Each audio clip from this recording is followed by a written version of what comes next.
Hi guys, it's Ciel Mariano and welcome back to my vlog. So for today's video guys, meron na naman tayong pag-uusapan dito sa ating YouTube channel. At hindi ito guys, loan applications gaya ng ine-expect nyo. Ito ay about naman guys kung paano nga ba kumita dito kay GCash. And as of now guys, no, pass muna tayo sa mga OLA. Para hindi na lang puro loan applications yung nasa mindset natin. Gusto ko din kasi guys no, na makapag-share sa inyo at magkaroon tayo ng business-minded at business idea gaya ng ginagawa ko ngayon at kumikita nga ako ngayon. Like 'di ba yung mga OLA or online loan applications, kung tumutubo sila sa atin at pinagkakakitaan nila tayo dahil nga sa malalaki nilang interes, yung mga yan. What if tayo naman guys yung magpatubo or tumubo dun sa business na to na babanggitin ko nga dito sa ating channel. And yes guys, itong content or topic natin na babanggitin ko dito sa ating channel ngayon ay super legit talaga siya guys, na kumikita ka or pwede kang kumita everyday kasi kumikita talaga ako everyday dito kay GCash. Kaya kung interesado ka about sa ating topic ngayon, please keep on watching. Okay, let's go.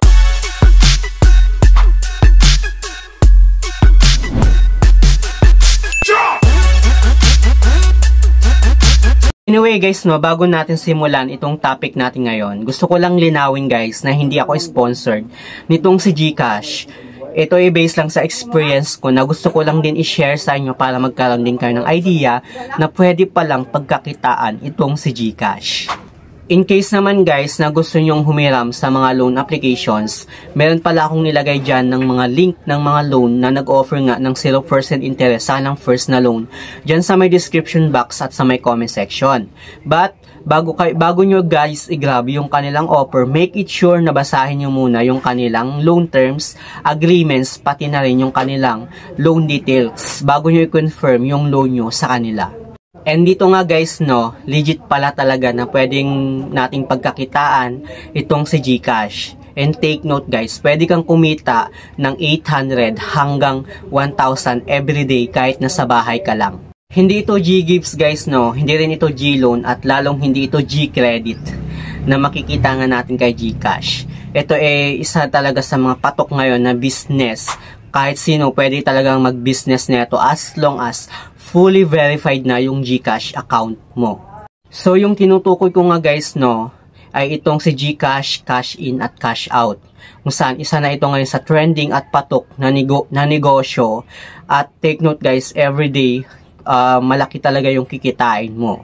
Kaya pala madami na ngayon dyan sa palengke no, yung mga nagpapakash in cash out ng GCash.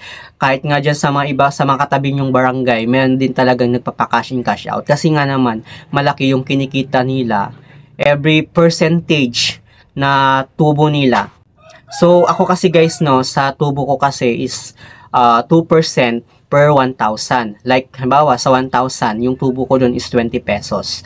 So paano pa kaya pag ang may nag-cash out sa'yo ng 15,000, edi mas malaki yung kikitain mo or percentage mo doon.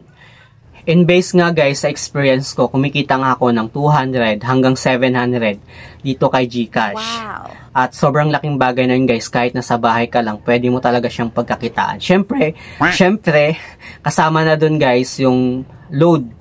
Yung mga nagpapa-load sa'yo, mga nagpapa-load sa TV, which is malaki din talaga yung kikitain mo dun sa load sa TV. Like, halimbawa sa GSAT, 100 yung load doon, bali 20 pesos yung tubo mo doon.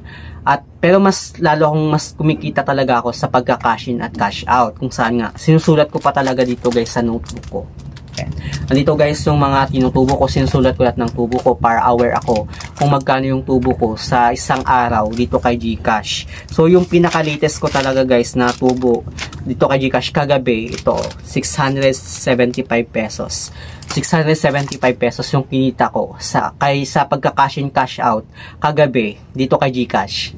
Dito kasi guys sa amin no, ako lang yung meron netong negosyo na to na cash in cash out dito sa barangay namin. Kaya sa akin talaga lahat pumupunta yung mga tao na nagpapa-cash in at nagpapa-cash out. Mga halos kapitbahay, ganun. Pero sa kakilala ko guys no, along the highway siya, mas malaki talaga yung kinikita niya doon. Like kumikita talaga siya ng 800 hanggang 1,000 plus. Yun yung kwento niya sa akin. Kaya naman nainganyo din ako na mag-business ng GCash cash in cash out. Mostly talaga guys no, mas malaki yung kikitain mo kung along the highway yung business mo kasi nga naman nadadaanan niya ng mga tao. 'Di ba? Kasi ngayon guys no, since usong-uso na talaga itong GCash, cash in cash out. Marami na ngayon kasi yung mga tao na tamad nang pumunta sa mga remittance store like Cebuana, Palawan, M. Luwilier. Kasi nga naman mostly ang haba ng pila, tapos magpipill up ka pa, ang dami mo pang maghihintay ka pa ng isang oras. Depende yan guys no sa haba ng pila. Pero dito nga guys no, kay GCash cash in cash out, isang cent mo lang, hindi mo na kailangan mag-fill up, makukuha mo na agad yung pera. Kaya naman madami nang naiinganyo na mag-business ng cash in cash out kahit nasa bahay lang or nasdyan ka lang sa barangay nyo. Actually guys no, nag-start lang ako sa puhunan na 2,000 at yun yung laman ng GCash ko.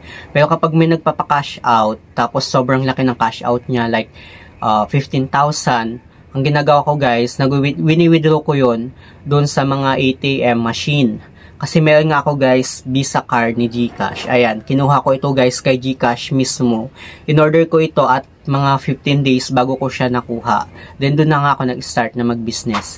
So kahit wala akong puhunan, kung may nagka-cash out, diretso ko siyang wini-withdraw dun sa mga ATM machine.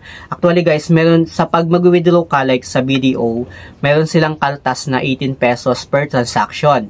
Pero kung sa Land Bank naman guys, 16 pesos at sa Rural Bank 15 pesos. So, depende sa'yo guys kung saan mo mas prefer na mag-withdraw. Like ako kasi mostly sa Rural Bank kasi napakalit lang ng kanyang kinakaltas, 15 pesos. Pero ako kasi guys no, wala talaga akong ATM at wala akong bank ATM. So dito na lang ako kay GCash nag-withdraw. At sobrang gamit na gamit ko talaga ito guys dahil ayun nga, ginawa ko siyang pang business ngayon.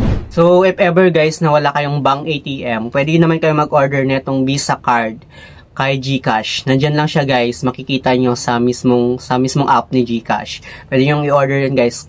At ayun, 15 days nga siyang dumating sa akin or mga 18 days yata gan. Sobrang tagal kasi nasa Mindanao ako. Pero kung dyan kayo sa Luzon, mostly mga 3 days lang dadating na agad dyan sa inyo.